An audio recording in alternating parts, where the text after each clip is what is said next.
mga kagugma mo insistir mo na sila nga ang larawan sa Katoliko Dios kaning mga rebulto. Ug dili na Dios ngano man lagi nga ni simba mo lagi mo. Nagluhod mo lagi mo diha sa tubangan sa mga larawan. So mayong timan-an mga kagugma. Kinato mga igsuon man god kay judgmental kayo. So, unsa ilang nakita, mao day ilahang hukom. Hukman ka sumala sa ilang makita. Pagtanaw lang nga nakatubang ka sa rebulto, nagampo ka, mingon din sila nga nagampo mo lagi mo sa rebulto. Kung dili pa na Dios sino nagampo man mo. Wala sila kahibalo nga atong giampuan ng Dios nga tuas langit. Atong mga example sa atong mga pagampo, mingon ta amahan namo, amahan ka sa langit. Pagadaygon nimo ngalan. Katubang sa rebulto, ang giampuan tuas langit. Dili tong rebulto. Kung judgmental kay ka, ang imong hukom kang Moises, kay si Moises nagkigistorya man sa rebulto. Asa man nabasa? Nasa Exodo 25:18 hangtod 22.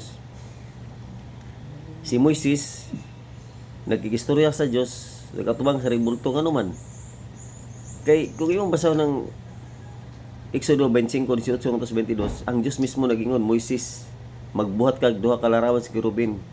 Ibutang sa sigakilid sa arkas kasabutan kay diha sa taliwala makigistorya ko nimo. So imong tanawon si Moises nagkigistorya sa Dios, di man nimo makita ang Dios. So ang imong makita si Moises raw ang rebulto sa duha ka kerubin.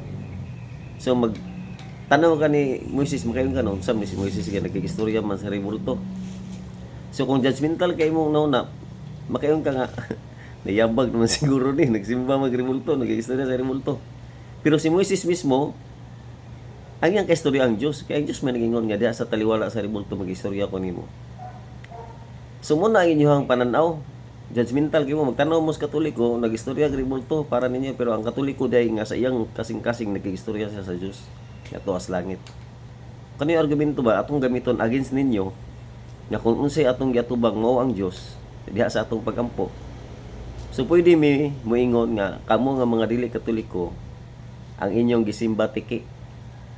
Kay kung magsimba mo, magatubang mo magbungbong, yang bungbong na tiki girang dagan. So pwede may moingon nga, uy, nung sa mga dili Katoliko nagsimba magtiki. Muna yung argumento. Iya kay antiki dunay ok-ok nga gigukod. Uy, pati magin ok-ok gisimba ninyo. Sumusugot ta mo ana. Mukisi-kisi gyud mo mingon dili na namo yung gisimba eh. Ang Dios among gisimba. So inana nga paagi ang Katoliko nakatubang sa larawan, pero dili ang larawan ang gisimba kundi ang Dios nga tuwa sa langit. Sabtan ninyo? Good day mga kagugma.